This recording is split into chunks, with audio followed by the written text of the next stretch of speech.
For question 7 of exam 1, in part A, it asks, after A starts its motion, how long did B take to start moving? And if you draw out the graph, have A, 1, 2, this is time for this axis, and velocity. And then we have 10 and 20.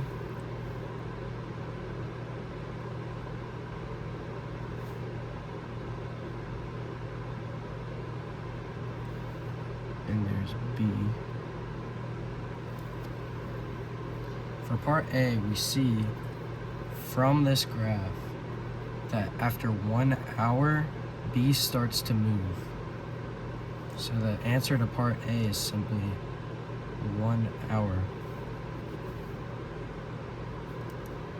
For part B, asks when B starts to move, how far was A from B? So we can use one of the equations where we have delta R is equal to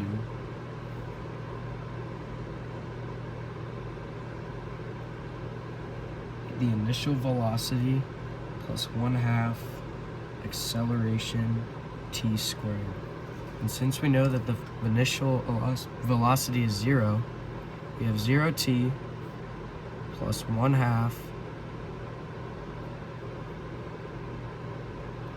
times the acceleration,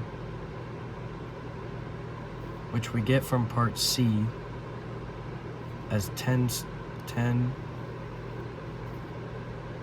kilometers hour squared.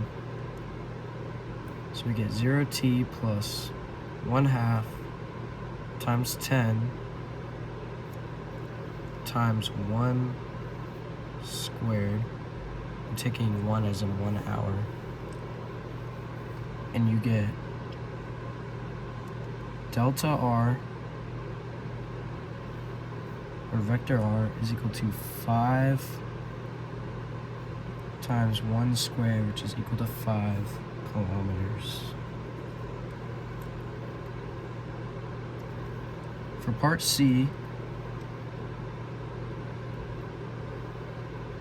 have to find the acceleration of A and B. For acceleration A, you can look at the graph from question 1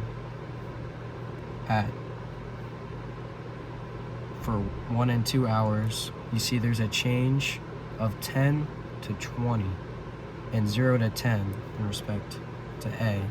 So that means for every hour passed, A accelerates another 10 kilometers per hour squared. For B, we only have from 1 to 2 hours. So we can see between the interval of 1 and 2 that it reaches a velocity of 20 kilometers at a constant an acceleration of 20 kilometers, constantly accelerating. And we see that acceleration B is 20 kilometers per hour. And if you take 20 and 10, we see that 20 is greater than 10. Therefore, acceleration B is greater than acceleration A.